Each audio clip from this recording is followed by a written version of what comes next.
Hali ilikuwa si hali hii leo katika mtaa wa Kipkaren jijini Eldoret, kaunti ya Uasin Gishu, baada ya vijana wenye hasira kuandamana na kufunga barabara wakilalamikia ukiukaji wa haki. Inadaiwa kwamba polisi alimkamata kijana mmoja na kumrusha mtoni ambapo alifariki. John Wanyama ana kina cha taarifa hiyo. Ilikuwa ni hali ya ati na mchezo wa paka na panya baina ya vijana na maafisa wa polisi katika mtaa wa Kipkaren jijini Eldoret baada ya vijana kuandamana wakilalamikia mauaji ya mmoja wao. Inasemekana kwamba polisi kutoka kituo cha polisi cha Yamumbe alimkamata kijana mmoja kwa jina Ali Abdi mwenye umri wa miaka 25 na kisha kumtupa mtoni Sosiani.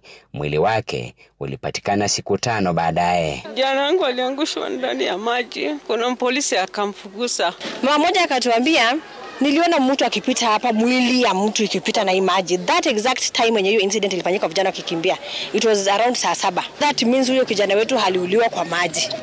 Na kitu tunaomba serikali ni mbona askari akimbize kijana to a point of his death? Mbona simshike ampeleke sela? Mbona askari anafika to a point of committing murder? Machozi ya uchungu yanamtiririka usoni mamake marehemu Ali anaposimulia yaliyojiri. Nataka haki yake itendeke. Polisi ni kinya mwenye amemuua ni Kinanjui. Alihakikisha akamkimbisha vile amefika vile amefika kwa maji, akainua mkono juu hivi. Watu wengi waliona hasa kuliko aweke bingo, ndo akaamua kutupa ndani. Kwa vijana wako wamejitokeza as a witness, wako very ready kusema kitu ilifanyika, mpaka walisema walimuona akimpeleka kwa maji. Shahidi aliyeshuhudia mauaji ya Ali hajulikani aliko kwa wiki moja sasa.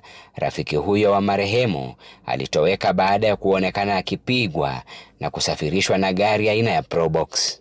Tumeenda kwa police station hii ya town main office, tumeenda Pioneer, tumeenda Rangas, tumeenda kwa kila mocheri kumtafuta kama kuna mtu. Familia hizo sasa zinataka majibu na kukamatwa kwa mshukiwa. Maafisa wa polisi walikuwa na kibarua kigumu kuwatawanya vijana hao hadi wakalazimika kufyatua risasi na vitoa machozi hewani.